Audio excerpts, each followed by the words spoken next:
Hey, Walter here. I was wanting to share something that was on my mind.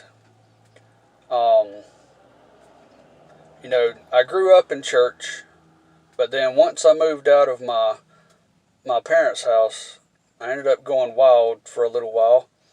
Um, you know, just doing drugs, drinking, all kind of stuff, and I lived my life as though tomorrow was just going to keep on coming for me, like nothing was going to happen.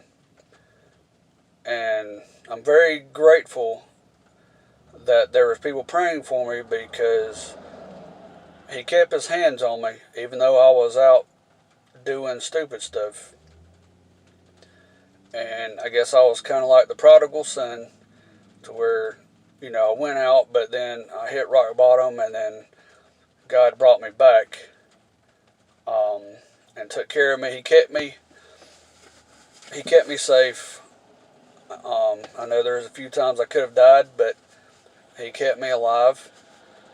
Um, and I just want to say this. I know in James, I think it's chapter 4, that he says life is is a vapor. This isn't word for word, but it's basically what it says. Life is like a vapor. You don't know what's going to happen tomorrow.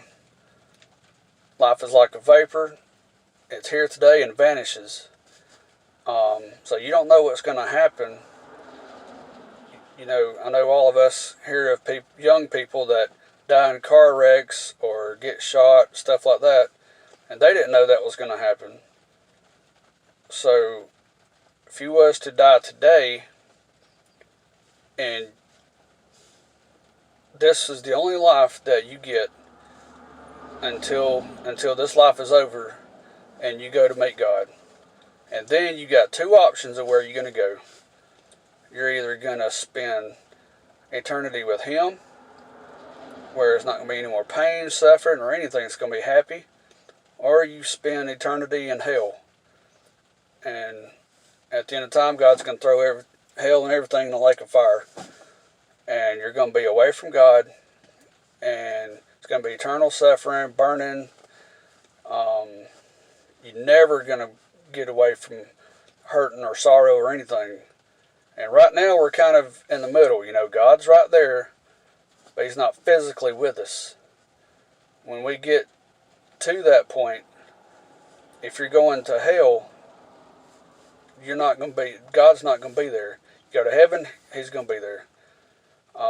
So you got a chance today to turn your life around and repent and ask God for forgiveness and start living for Him and just doing whatever He wants you to do and try your best to do everything right.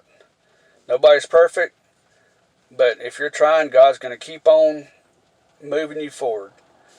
But I hope that reaches somebody. Y'all have a good day.